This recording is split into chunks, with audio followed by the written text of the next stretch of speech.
La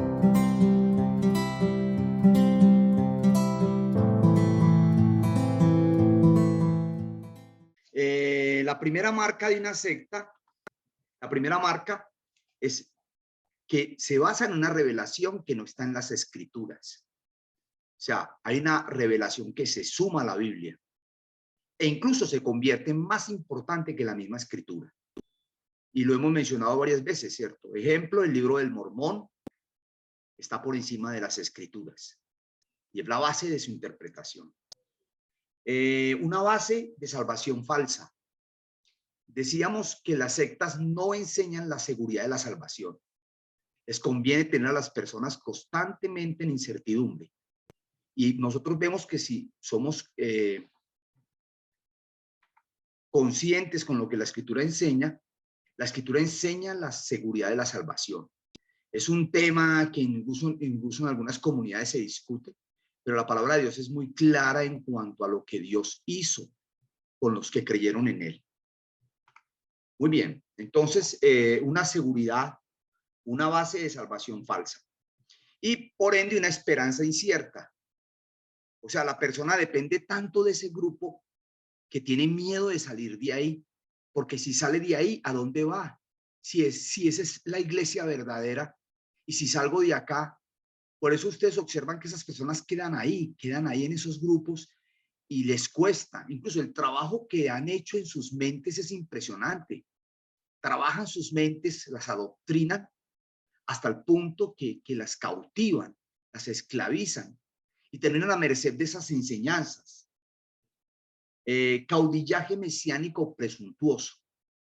También sobre esto nos detuvimos un buen momento. Estamos hablando de que casi siempre hay figuras especiales en estos grupos.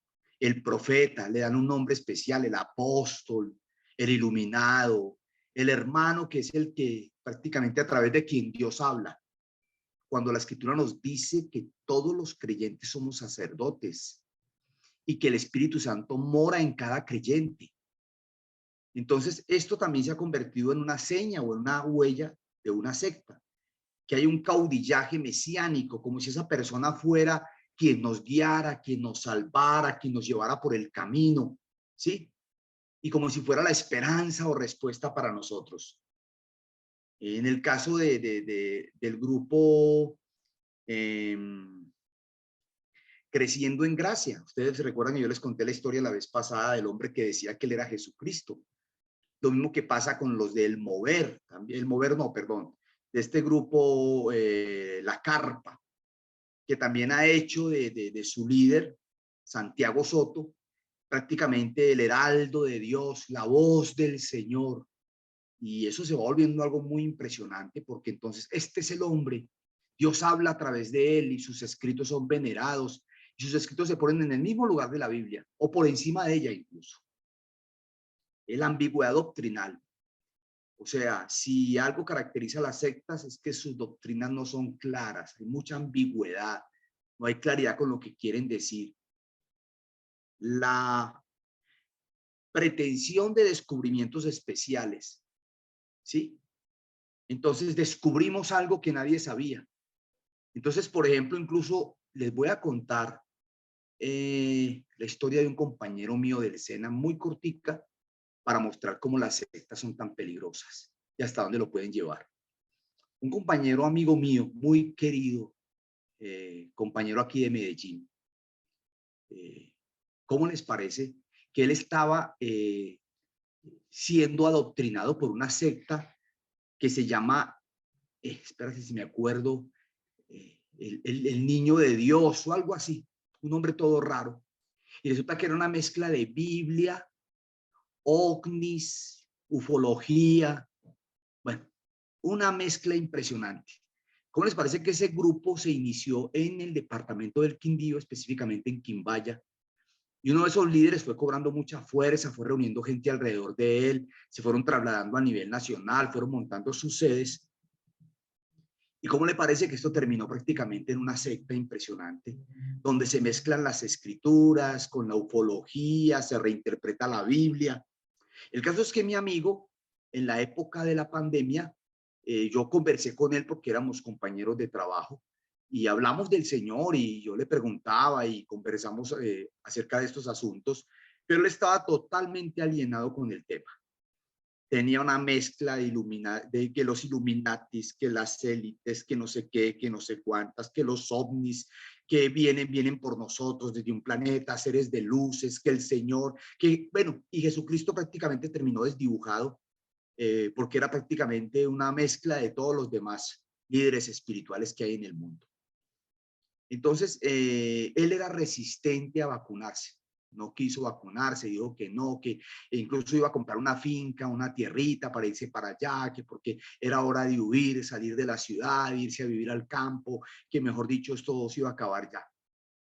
¿Y cómo les parece que este amigo mío, una vez nos escribió una profesora, estaba yo en Armenia cuando el tiempo de la pandemia, y me escribió una compañera, Panecito, ¿cómo le parece que el compañero tal está hospitalizado? ¿Y qué le pasó? ¿Cómo así? Y era un tipo joven, un tipo por unos 45 años más o menos, un tipo muy juicioso con sus dietas, muy en la parte, muy cuidando la salud.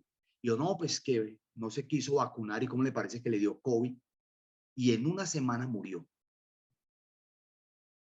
Y me impactó mucho, profundamente, y me puse a pensar, increíble, las creencias tienen consecuencias. Y una falsa creencia sí que es peligrosa. Lo llevó prácticamente a la muerte. A pesar de que conversamos con él, hablamos como amigos, éramos muy buenos compañeros, pero él estaba totalmente alienado con este grupo. Entonces, supuestamente había descubrimientos especiales. No es que hablamos con seres de luz que vienen de otros planetas y nos han mostrado acerca de quién es Cristo. Y entonces, bueno, una mezcla, pero impresionante. Y viene el punto 7, que también lo tocamos, que es la cristología defectuosa. Ustedes en la noche están viendo cristología, ¿cierto que sí? Creo que están viendo cristología también. Sí, señor. Ah, bueno, entonces esa cristología es muy importante, porque una inadecuada comprensión de quién es Cristo y de quién es su obra, pues imagínate si la persona de Cristo no está clara, que es la base de la salvación y lo que él hizo en la cruz. Imagínate, toda secta desfigura a Cristo. Prácticamente Cristo termina, el Señor Jesucristo termina siendo desfigurado, es presentado de una manera totalmente diferente. La atención bíblica segmentada, o sea, estos grupos cogen solamente partes de la Biblia, no más, las que les supuestamente les conviene. Por ejemplo, los mormones se bautizan por los muertos. Y entonces citan un versículo que está en Primera Corintios. ¿Sí? Creo que es en Primera Corintios 15. Pero no tienen en cuenta todo el contexto de las escrituras para poder interpretar ese versículo. Nosotros decíamos la vez pasada que la escritura nos manda a considerar la suma de la palabra, no un pedacito.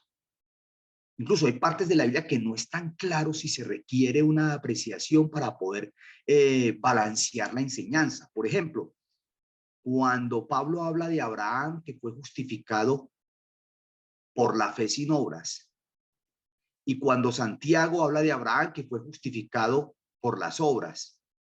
Y a veces cuando uno ve esos dos pasajes dice, bueno, pero ¿de qué está hablando?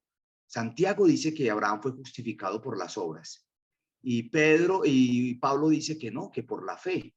Y mostramos que hay un equilibrio, porque la enseñanza bíblica es de que somos salvos por fe para buenas obras. Hay un equilibrio muy importante ahí.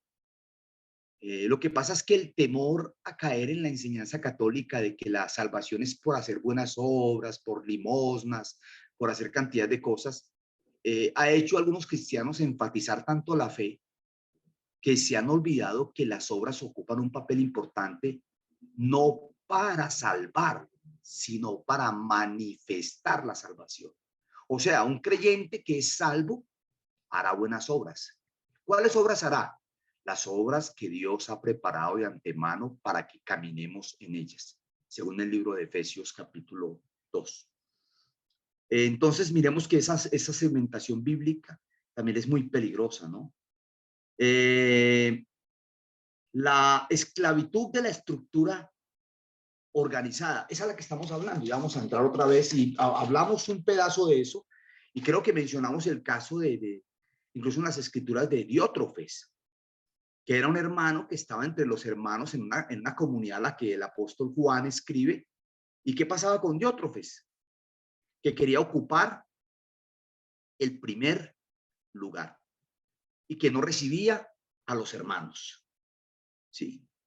Entonces, en estas comunidades, en estas sectas, aclaro, perdón, se observa esa esclavitud a la estructura organizada, hasta el punto que la persona no puede salir de ahí. Su vida es controlada minuciosamente por todas estas enseñanzas que se repiten constantemente. Cuando la gente dice que las ideas no tienen trascendencia, las ideas sí tienen trascendencia.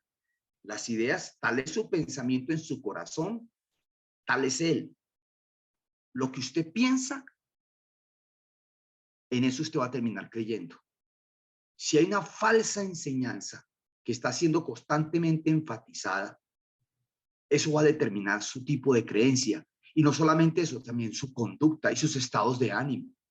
¿Sí? Entonces, estábamos viendo, por ejemplo, varios textos cuando prácticamente una secta declara: usted es de los nuestros, usted pertenece a nosotros, no puede salir de acá. Y la persona va quedando en un estado de dependencia. Y vimos que la escritura nos muestra que el Señor Jesucristo nos llamó fue a libertad. A libertad. Ahora, algunos dirán, bueno, pero esa libertad, ¿cómo?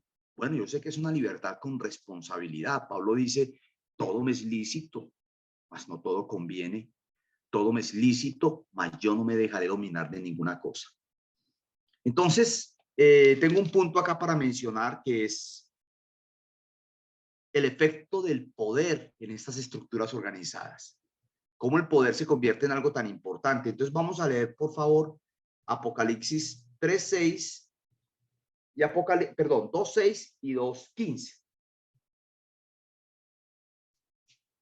Apocalipsis 2:6 y 2:15. ¿Qué dice? ¿Alguien que lo lea, por favor?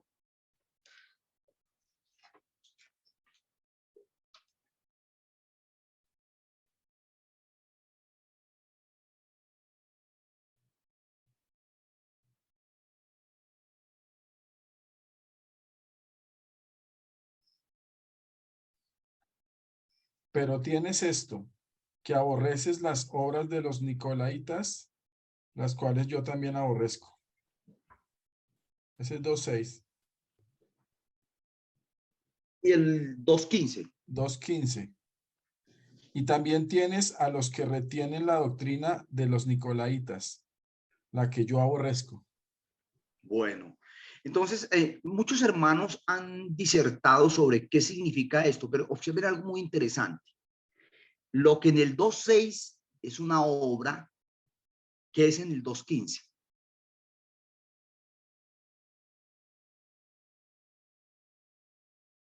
¿En qué se ha convertido? Doctrina. En una doctrina. Qué interesante. O sea, que es posible que algo que comienza como una obra se convierte en una doctrina. Y entonces aquí el Señor está hablando a las iglesias en Asia Menor a través de Juan, incluso describiendo sus situaciones, pero también sus problemáticas. ¿Quiénes son los nicolaitas? Esa ha sido una de las interpretaciones que se ha tratado de encontrar. Por ejemplo, algunos la basan en la etimología de la palabra. Nicolás, conquistador. Nico, ni conquistador. Laos, pueblo. Conquistador del pueblo. Los nicolaitas. Entonces, algunos han interpretado este pasaje como ese poder que se levanta dentro de una comunidad hasta el punto en que oprime a los demás y se ejerce como el poder supremo, el poder sobre los demás, ¿cierto? Incluso la Odisea, la famosa iglesia de la Odisea que aparece de última en Apocalipsis, significa los derechos de la gente, los derechos de la gente. Pero la diferencia entre la Odisea y esta influencia de los nicolaitas es que estos nicolaitas ejercían como una fuente de poder central y todo giraba alrededor de ellos y dominaban y controlaban a los demás. Por eso significa la expresión Nicolaos, conquistadores del pueblo o conquistadores de las personas. Esto está muy relacionado también, esa esclavitud a la estructura organizada, con ese caudillaje mesiánico presuntuoso. Porque claro, se hace depender a estos grupos de un líder en especial, o ya sea de sus escritos, o de su sucesor, o de la persona que quedó a cargo, qué sé yo, a la que se le da una autoridad especial. No sé si ustedes, alguno de ustedes ya tuvieron la oportunidad de ver el documental de Netflix de Sé Dócil. ¿Alguno lo vio de pronto todo? ¿Tuvo la oportunidad de observarlo o no?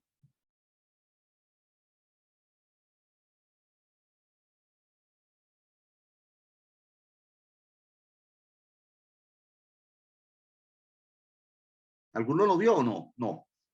No, señor. Bueno, no han tenido la oportunidad de verlo. Bueno, listo, no hay problema. Bueno. Ok. Entonces, aquí observamos pues lo que dice de los nicolaitas. Voy a leer un pedacito acá, regálenme, yo me leo aquí este documentico chiquitico, dice, características de esta estructura organizada que esclaviza. Vamos a leer Lucas 11:46. Lucas 11:46, a ver qué dice ahí, por favor. Lucas 11:46. Uno que lo lea, por favor, yo estoy aquí pendiente de verlo en Reina Valera también. Y ya leemos una frasecita que está acá que me parece muy interesante para resaltar. Alguien que lo lea, por favor, Lucas 11:46. Y él dijo, hay de vosotros también, intérpretes de la ley, porque cargáis a los hombres con cargas que no pueden llevar, pero vosotros ni aun con un dedo las tocáis. O sea, esta estructura organizada lo esclaviza a uno y pone sobre las personas cargas que, como dice el Señor hablando de los fariseos cargaban a las personas con cargas que ellos ni las podían mover. Ni ellos mismos las podían mover. Entonces, una característica de una secta es cómo cargan las personas con una cantidad de ordenanzas, e incluso mandamientos, legalismo, que hace que la persona le sea prácticamente todo un caos avanzar, ¿cierto? Y el otro texto que quería que leyéramos es Segunda de Pedro 2:19. Segunda de Pedro 2:19. ¿Qué nos dice ahí Pedro? Aquí lo tengo también, bien puede alguien que lo lea. 2:19.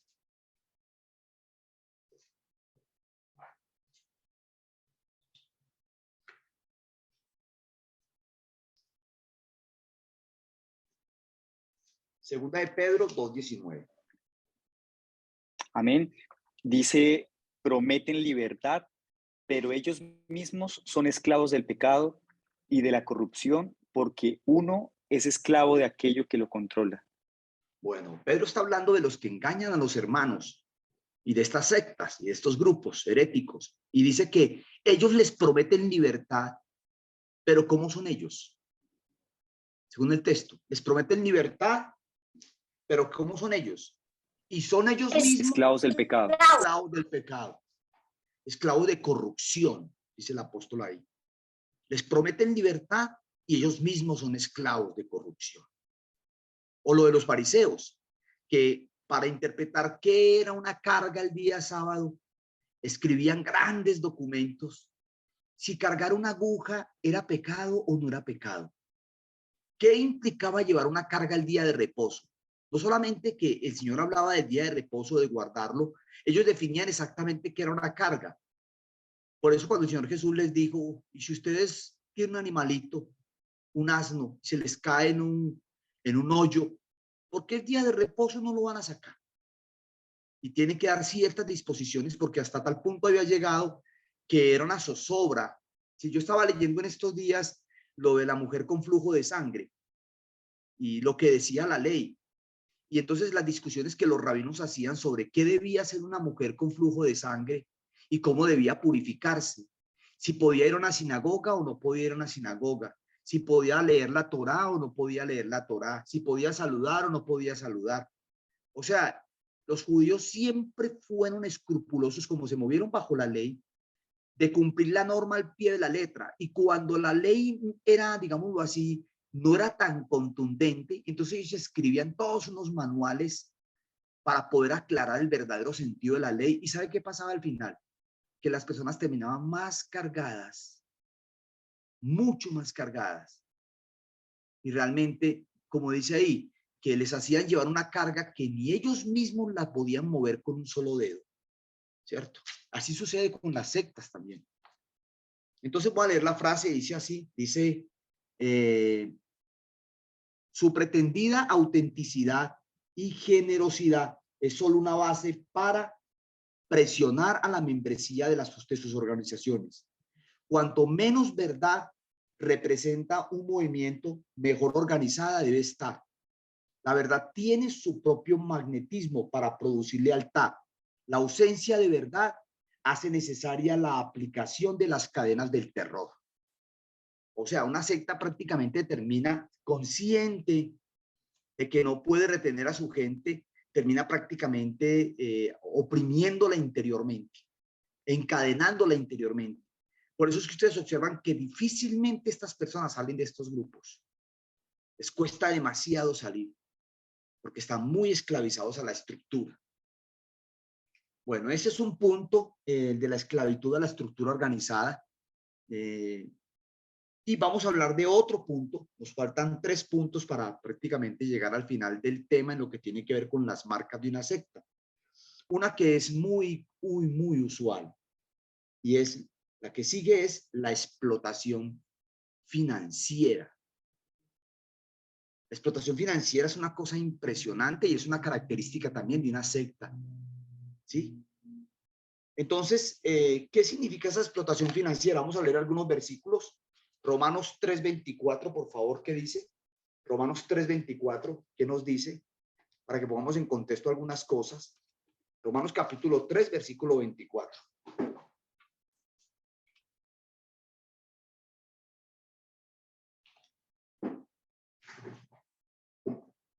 ¿Qué dice el texto? Romanos 3:24.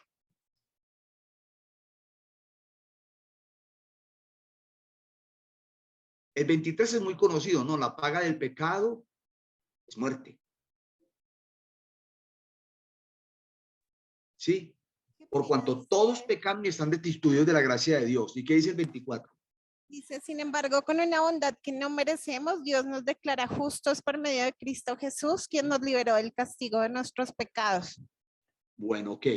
En Roma, voy a leerlo en versión Valera para que pues de pronto nos pongamos en sintonía con una palabra clave que está ahí. Lo voy a leer, dice así.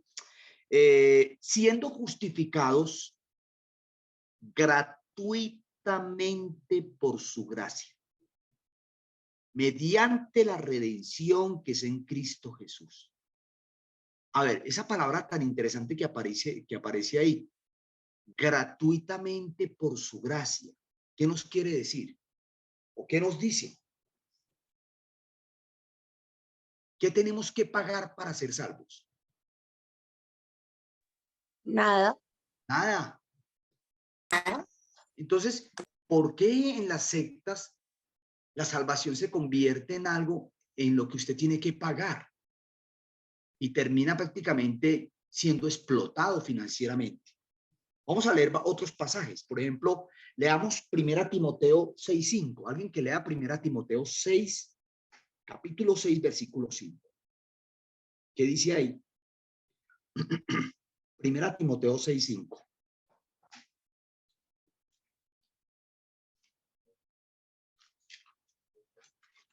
Primera Timoteo 6:5. Bien pueda. Amén. Dice, individuos como estos siempre causan problemas. Tienen la mente corrompida y le han dado la espalda a la verdad. Para ellos, mostrar sumisión a Dios es solo un medio para enriquecerse. Muy bien. Miren en la Reina Valera, dice así. Disputas necias de hombres corruptos de entendimiento y privados de la verdad, que toman la piedad, o sea, toman las cosas de Dios, el temor a Dios, el amor a Dios, la reverencia a Dios, la santidad a Dios como fuente de ganancia. Entonces imagínate, si la salvación es por gracia, ¿por qué se ha convertido? ¿Por qué en estas sectas se convierte en un sistema de explotación financiera? Y lo hemos ido aceptando. Y esto se ha ido convirtiendo en algo que incluso lastimosamente, como ustedes ya saben, hay unos movimientos del Evangelio de la Prosperidad, que dice que el cristiano no tiene por qué sufrir, nosotros tenemos que vivir bien, el Señor nos llamó a bendición. Y eso suena muy bonito porque cogen partes de la verdad que están ahí, pero lo que pasa es que no la mezclan con los otros versículos, donde dice que los que viven piadosamente van a sufrir. Identificarse plenamente con Cristo implica sufrimiento. Incluso alguien dirá, pero en el siglo XXI no. Sí, empiece usted en su trabajo a asumir una actitud correcta como cristiano. Empiece usted a confesar la fe que tiene en el Señor y se va a dar cuenta que eso le va a generar problemas. Y eso se ha vuelto cada vez, en este momento incluso cada vez se va volviendo más intolerante que usted en espacios públicos, con estudiantes o con compañeros, hable abiertamente de la fe. Entonces, hermanos, aquí hay una crítica a estas personas que convierten la piedad en una fuente de ganancia. Y, por ejemplo, terminan mezclando el Antiguo Testamento con el Nuevo. Entonces, Dios es un Dios de pactos. Entonces, usted tiene que pactar con Dios. Y pactar con Dios es que usted nos mande la ofrenda a nosotros. Nosotros oramos por esa ofrenda y desatamos bendición sobre su vida. Y eso está sucediendo en aparentes iglesias de sana doctrina, donde se está usando la piedad como una fuente de ganancia. Y claro, si a usted le va mal, hermano, ¿usted se ha fijado por qué le va mal, hermano? Porque es que usted no siembra en el Señor. Mire, hay unos textos, por eso hay que estudiar esa doctrina del dinero en las Escrituras, porque de Génesis a Apocalipsis la Escritura habla mucho de ese tema, pero no en el tenor como lo están haciendo hoy en día en estos grupos del Evangelio de la Prosperidad, donde prácticamente es un negocio que usted hace con Dios. Porque es que Dios dijo que el que siembra escasamente, escasamente también segará. Entonces pacte con el Señor. Y las personas terminan prácticamente entregando lo que tienen. Y utilizan un lenguaje aparentemente muy evangélico, muy con la Biblia, como muy bíblico. Pero resulta que ellos segmentan la verdad también, la quitan. Entonces es muy bueno hablar, por ejemplo, de la fe en el libro de Hebreos y hablar de los que triunfaron y creyeron en el Señor y lograron grandes cosas. Pero no dice pues el escritor de Hebreos más adelante que algunos fueron aserrados, pasados por el fuego. ¿Y a quién se refiere entonces él? O sea, muchos por la fe vencieron, pero otros también por la fe murieron. Y murieron por causa del Señor. Entonces hay una concepción equivocada de lo que es el sufrimiento. Para los de la prosperidad, prácticamente el cristiano que tiene problemas en su situación económica, que está apretado, es un cristiano que no ha sido bendecido por el Señor porque no ha pactado. O por ejemplo en el caso de la secta de Brasil que se llama Pare de Sufrir. Entonces, como su nombre lo indica, o sea, usted no tiene por qué sufrir, hermano. Si usted sufre, mire qué es lo que está pasando en su vida. Y cuando leemos al apóstol Pedro, Pedro nos habla de un sufrimiento legítimo que el cristiano pasa. Y Pedro incluso dice, cuando ustedes viven piadosamente van a sufrir persecución y van a sufrir. Hay un sufrimiento que viene por causa del pecado, por las malas acciones. Pero en el creyente hay un sufrimiento que es aprobado por Dios, que es el que viene como resultado de identificarme por el Señor. Entonces mira que Pedro está advirtiendo en esa época, imagínate, empezando el siglo primero, a mediados del siglo primero, nos está hablando de que ya había hombres que estaban usando la piedad como una fuente de obtener dinero, de obtener lucro. ¿sí? Incluso ustedes recuerden cuando, creo que en una escena de Hechos, hay un hombre que se convierte aparentemente y cuando ve que cuando se oran los hermanos reciben el Espíritu Santo, le ofrece dinero a los apóstoles para que le vendan ese poder. Uy, oiga muchachos, véndame eso que ustedes tienen. Y ustedes ven la reprensión tan impresionante que Pedro le hace a él. Tu dinero perezca contigo. ¿Sí? Y usted ve a Pedro, por ejemplo, no es que el cristiano no tiene por qué ser pobre, tiene que ser bendecido, con toda bendición espiritual, no le tiene por qué faltar nada. Y ustedes ven a Pedro camino con el apóstol Juan y se encuentran a un paralítico en el templo de la Hermosa. ¿Y qué es lo que le dice Pedro y Juan?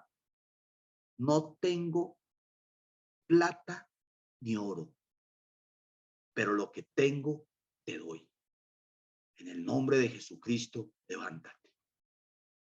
Entonces, no hay una correcta interpretación de las escrituras. Algunos dirán, entonces el cristianismo enseña el conformismo. No, el cristianismo enseña el contentamiento, que es diferente. Porque el cristianismo no enseña el conformismo.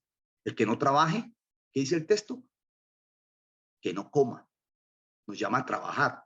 Y también dice el apóstol Pablo que estaba conforme con lo que el Señor le había dado. Si tenía abundancia, lo disfrutaba.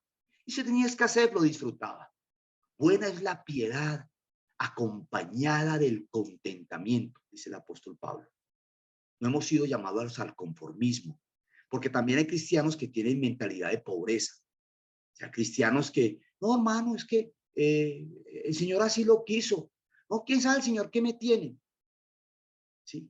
Entonces, hermanos, ahí está, cuando no equilibramos la verdad hacia un lado y hacia el otro, aparecen estos oportunistas que empiezan prácticamente a jalar la parte financiera y a explotar. Tristemente, esto se ve dentro de las comunidades supuestamente cristianas, tristemente. Incluso yo tengo un amigo a quien aprecio mucho, con el que empecé a militar y a compartir el evangelio, y estoy viendo cómo se está deslizando hacia ese terreno de empezar a hacer reuniones para bendecir a las personas, para declarar la bendición de Dios sobre ellos y a declarar prosperidad. Yo pongo a pensar que poco conocemos las escrituras. Si la escritura dice que hemos sido bendecidos con toda bendición espiritual y que eso viene de parte de Dios en Cristo Jesús, entonces si me bendijo el bendito, entonces, ¿qué es lo que yo quiero buscar o qué es lo que quiero encontrar?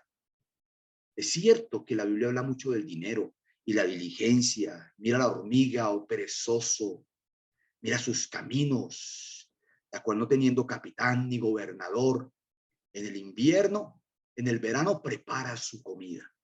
La escritura nos llama a la diligencia. Cuando usted lee Proverbios, encuentra un llamado a la diligencia, a trabajar con ahínco, a esforzarnos, a hacer las cosas bien, ¿sí? Pero una cosa muy diferente es a proclamar que el cristiano no tiene por qué tener necesidades y empezar a hacer toda esta cantidad de cosas, de estos shows en público, de pactos y de todas cosas. El único pacto que hemos firmado es el que el Señor firmó y es un pacto unilateral. Primero se firmó un pacto bilateral que fue el de la ley, en la que Dios bendecía al pueblo si el pueblo guardaba la ley. Pero el segundo pacto, que es el pacto que se hizo en la cruz, que es el pacto que hizo nuestro Señor Jesucristo, es un pacto unilateral. Nosotros no tuvimos que hacer absolutamente nada porque Él fue quien pagó por nosotros gratuitamente. ¿Sí? Y es por gracia que nosotros nos rendimos a Él. Vamos a leer Segunda de Pedro 2:3. Segunda de Pedro 2:3. Hay otro versículo importante ahí. Segunda de Pedro 2:3. ¿Qué dice? Yo aquí lo voy a mirar en Reina Valera. ¿Puede alguien que lo lea ahí? Segunda de Pedro 2:3.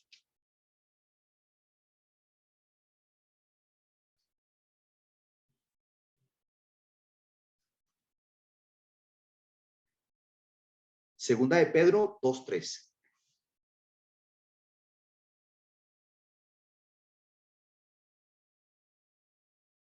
Y por avaricia harán mercadería de vosotros con palabras fingidas.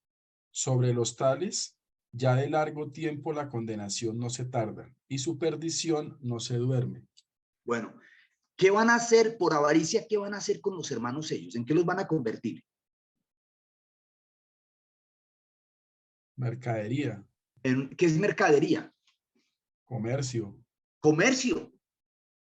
Entonces, hermanos, ¿cuántas comunidades cristianas se han convertido en centros de comercio? En organizaciones de tal tipo, donde ya no es la piedad la que rinde, la que debería ser la constante, sino que al contrario es todo un negocio estructurado. Es cierto que la iglesia obedece a una organización, en el sentido de que está organizada, no es un organismo desordenado, pero convertir la iglesia en una empresa, en un negocio, para explotar a los demás, es algo terrible. Y esto no solamente, esto en las sectas se ve. Por ejemplo, los mormones rinden su tiempo. ¿Y sabe qué me da tristeza? Las sectas tienen un nivel de sacrificio, como son esclavizados, más fuerte que nosotros los cristianos.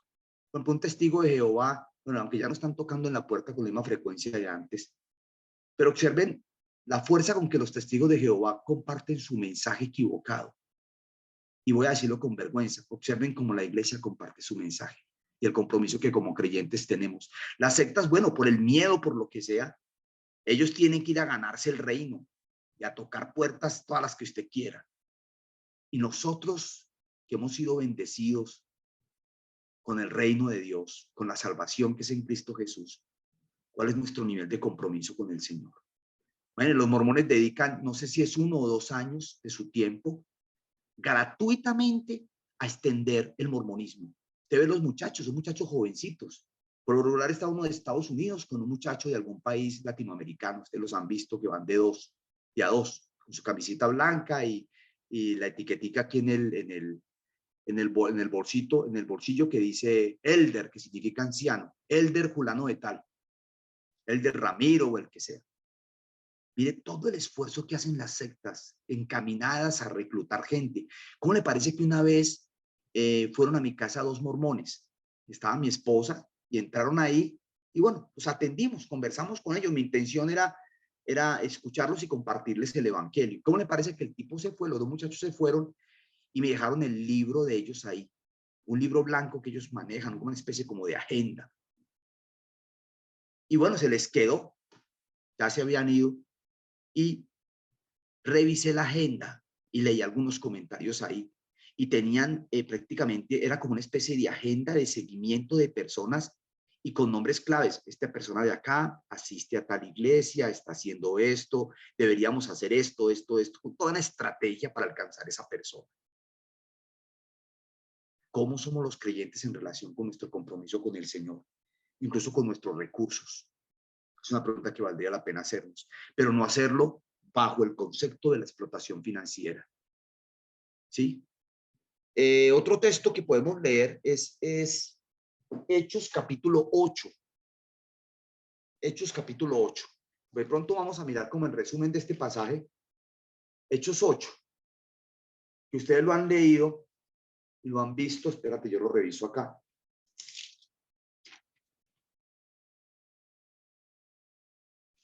Espérate, reviso bien el texto si está bien ubicado. Hechos 8. Sí.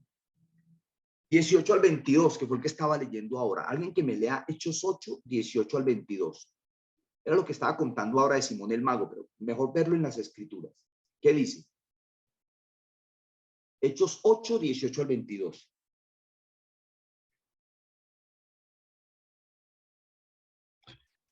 Cuando vio Simón que por la imposición de las manos de los apóstoles se daba el Espíritu Santo, les ofreció dinero, diciendo: dadme también a mí este poder, para que cualquiera a quien yo impusiere las manos reciba el Espíritu Santo.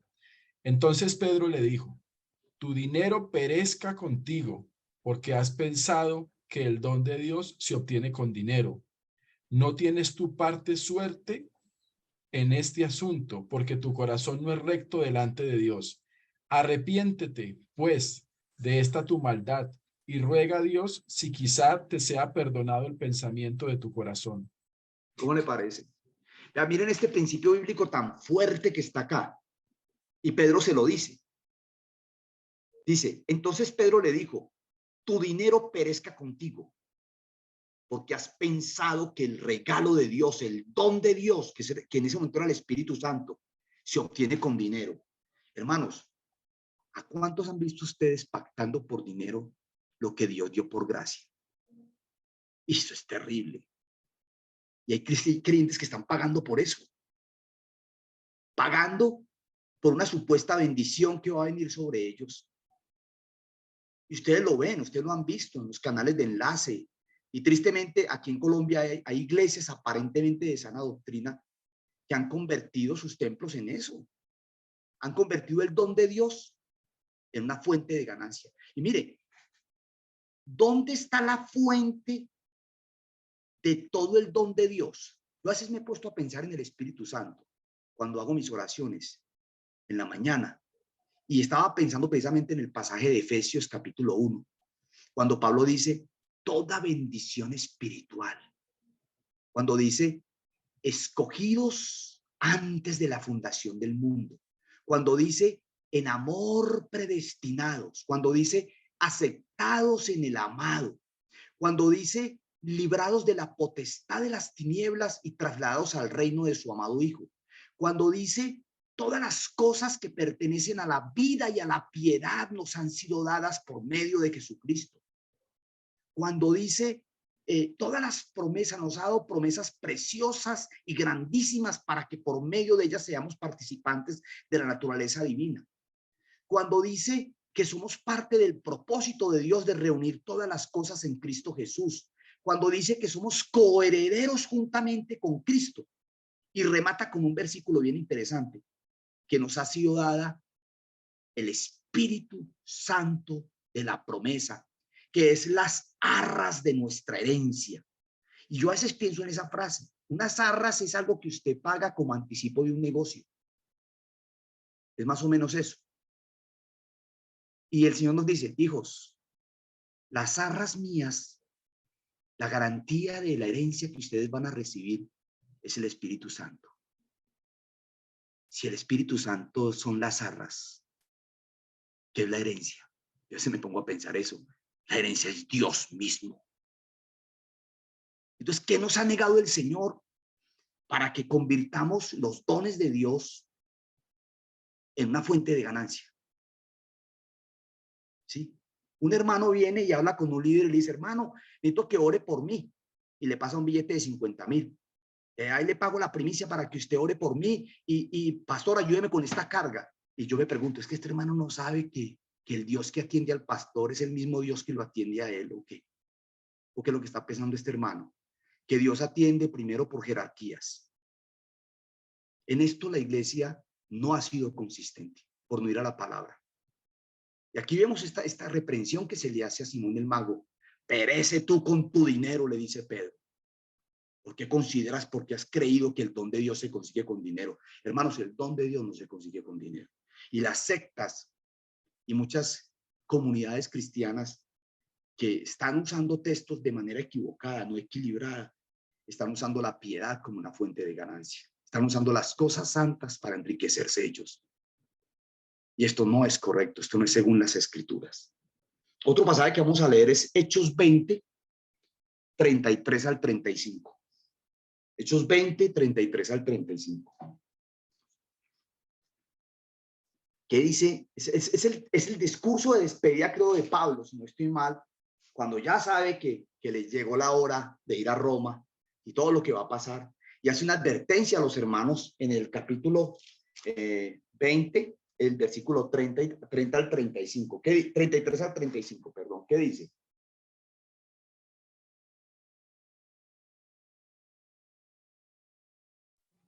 Está hablando Dice, cuando creo que... Sí, dale.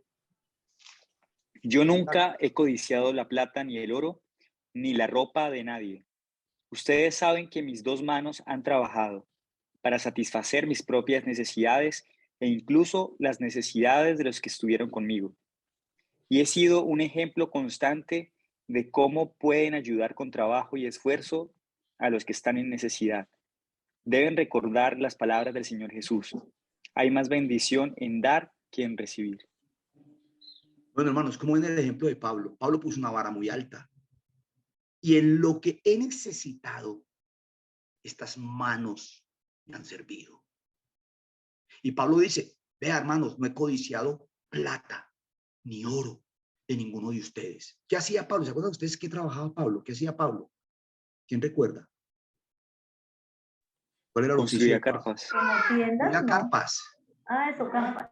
Construía carpas. Y saben una cosa muy bonita, hermanos, que yo me he puesto a pensar. Pablo fue un hombre a quien Dios le confió el misterio de la edificación de la iglesia y la significancia en que el pueblo de Israel, los judíos y los gentiles, eran un solo pueblo en el Señor. Y así como aquella carpa que se levantó en el desierto como tabernáculo para que la gloria de Dios descendiera sobre ella, Pablo tuvo el privilegio de también ayudar como perito arquitecto a poner el fundamento para construir esa enorme carpa que es la iglesia del Señor. Entonces, qué bonito ver que Pablo tenía muy claro cuál era su consigna. Y decía, hermanos, si he necesitado de algo, estas manos me han servido. Incluso Pablo tenía un equipo de trabajo muy grande. Cuando ustedes leen a Pablo por las epístolas, que Tito, que Silas, que Lucas, que Epafras, que Demas, muchos hermanos trabajaron al lado, Timoteo, Tito, Filemón, trabajaron al lado de Pablo. Y Pablo trabajaba insistentemente, no solamente para sus necesidades propias, él lo está diciendo, hermanos, no solamente para mis necesidades, sino para mi propio equipo de trabajo. Yo trabajaba para sustentar a los hermanos en los viajes, para ayudarlos, ¿sí? Entonces, mire este ejemplo de Pablo despidiéndose al final, diciéndoles, hermanos, a mí no me ha movido el dinero, hermano. Yo tengo claro a quién estoy sirviendo. Qué ejemplo tan interesante. Y ese ejemplo tenemos que verlo en las Escrituras y debe ser muy importante para... entonces, hermano, ¿quiere decir esto que no debemos sustentar a los hermanos que trabajan en la obra? No, en ninguna manera. Pablo dice que no le pongan bozal al buey que trilla y digno es el obrero de su salario. Pero ¿qué pasó? Que Pablo llevó su medida más alta. Él lo dijo en otra carta, esta es mi gloria. Pablo llevó la medida al punto en que él se sustentaba a sí mismo. Entonces no recibía ofrendas de los hermanos. Sí, él recibía las ofrendas de los hermanos. Pero está claro que Pablo no explotó a los hermanos nunca. No utilizó, y lo pudo haber hecho, y no lo hizo. Llevó la medida mucho más alta. Sí. Bueno, las sectas mantienen colgando en el aire sobre las llamas del infierno a sus seguidores en caso de que no contribuyan con generosas cantidades a la causa. Con amenaza, los estimulan a dar. Entonces, en las sectas, hermano, ocurre eso. Les hacen renunciar incluso a veces a sus bienes, a sus propiedades. Si ustedes recuerdan, en la Biblia hay que los hermanos entregaron sus propiedades, ¿se acuerdan? Pero ¿cómo las entregaron? ¿Obligados o voluntariamente?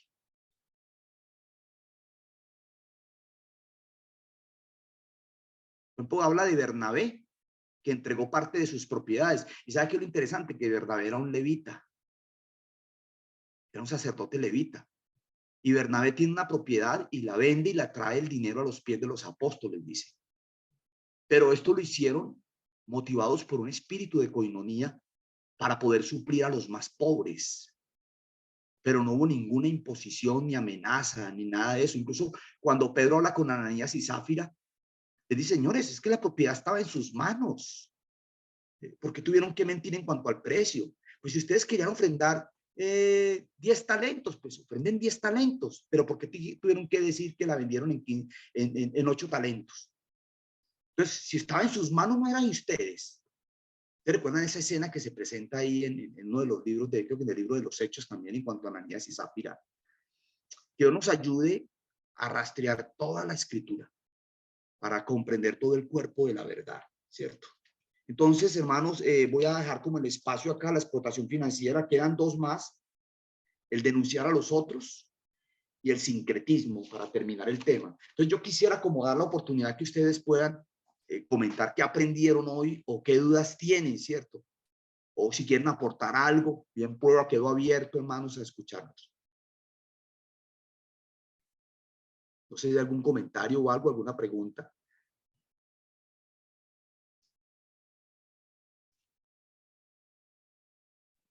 Qué pena. No, solamente un aporte. Pues cuando el hermano estaba mencionando acerca de los mormones, Pues yo les comento que hay una secta que está funcionando súper fuerte en Corea. Yo trabajo con coreanos, ¿no? Entonces, es una persecución horrible, realmente, porque sí están súper organizados. Entonces, o sea, lo que ellos hacen es como invitar a un estudio bíblico y realmente, o sea, ellos están ya en muchísimos países, aquí en Colombia y especialmente en Bogotá. Lo que hacen es, como ahorita está de moda todo esto del K-pop y los dramas y todo eso, entonces enganchan a los jóvenes con eso.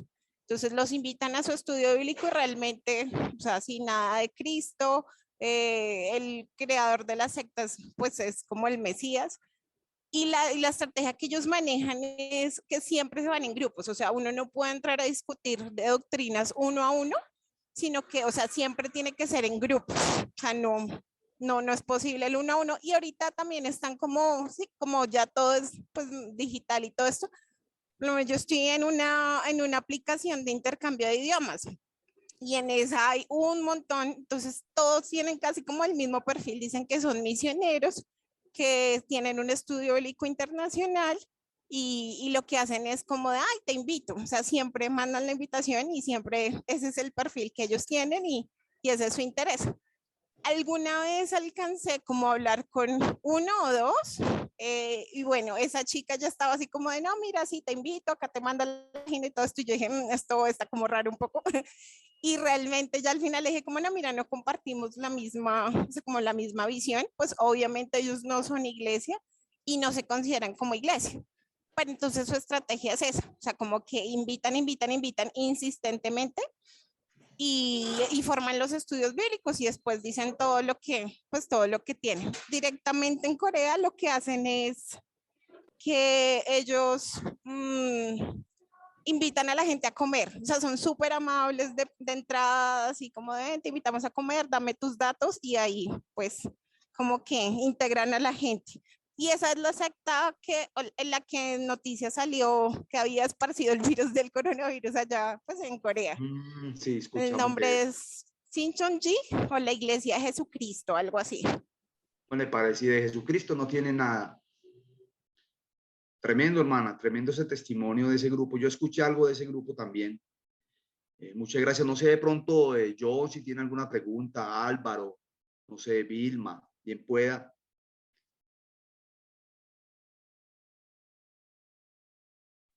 Me quedó sonando un poquito lo que su merced dijo de que lo que comienza como obra termina siendo doctrina o algo así, es que no me quedó bien Sí, claro correcto, esa. sí, correcto.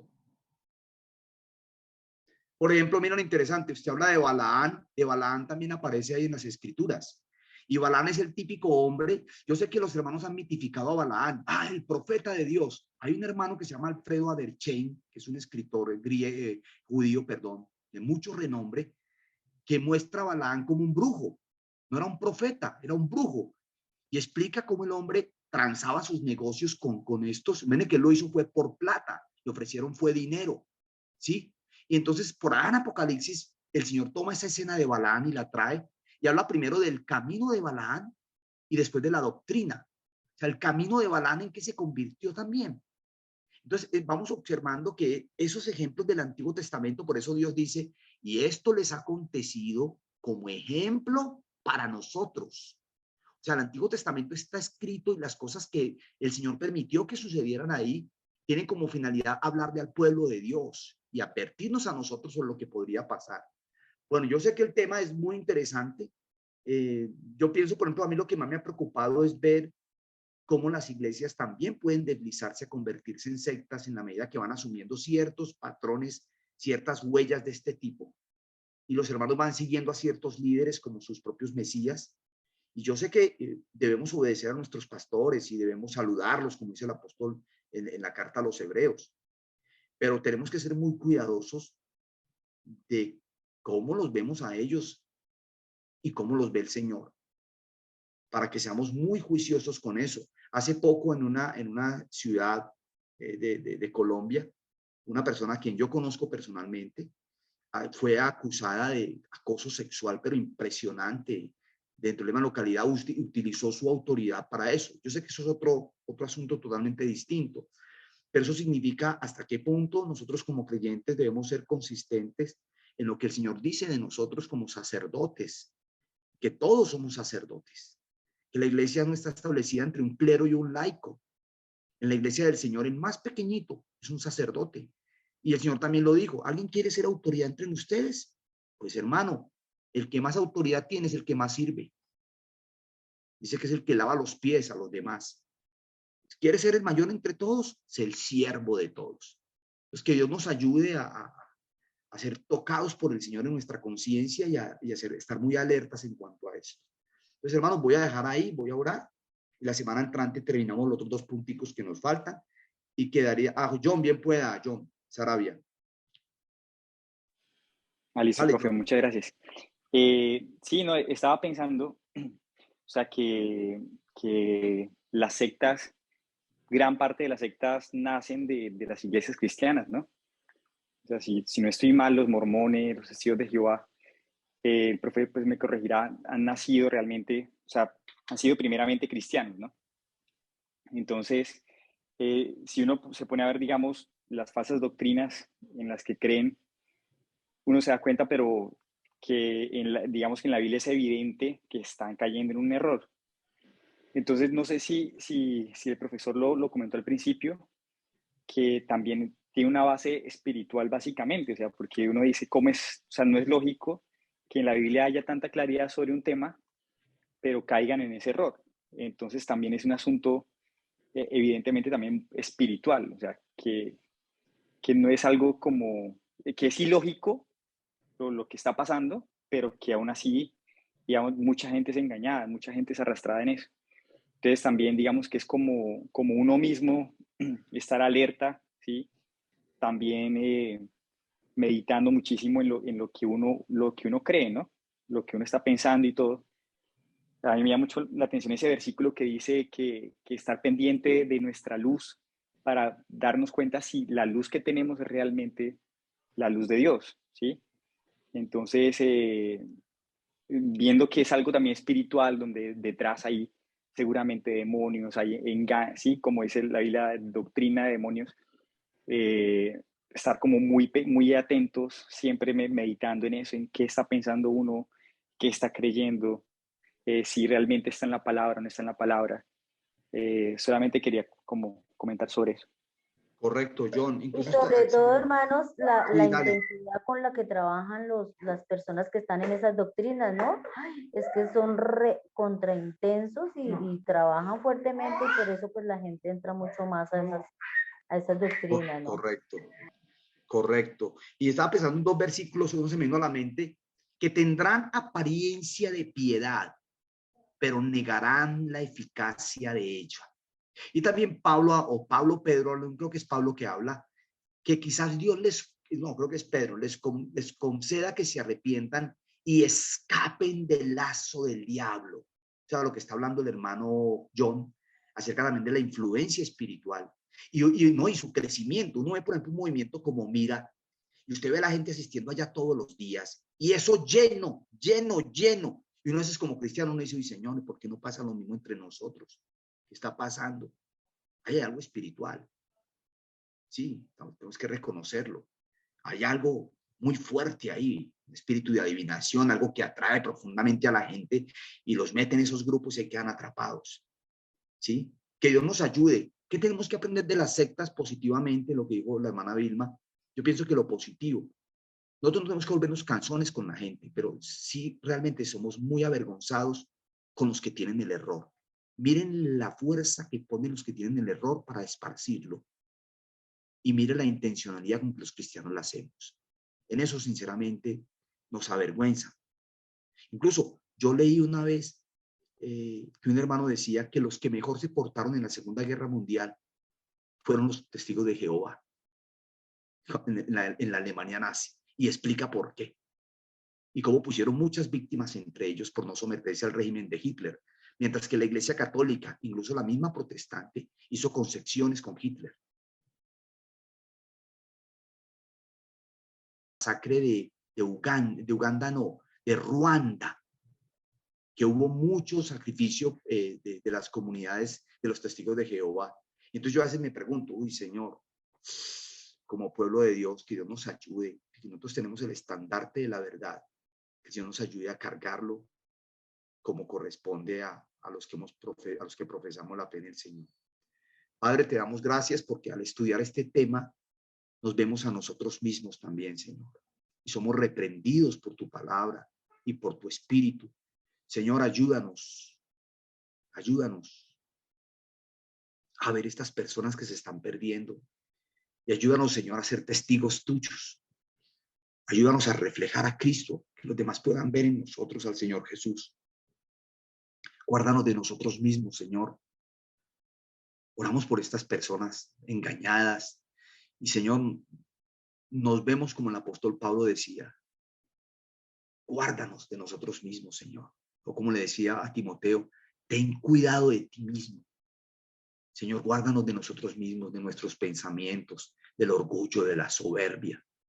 Y ayúdanos, Señor, a hacer luz y ayúdanos a alcanzar a otros para Cristo en el amor del Señor. Padre, gracias por este tiempo que nos has concedido. En el nombre del Señor Jesucristo. Amén. Hermanos, muchas gracias. Si el Señor lo permite, nos vemos la semana entrante y terminamos las marcas o huellas de una secta y entramos en un segundo punto que es cómo tratar con los adherentes de otras sectas.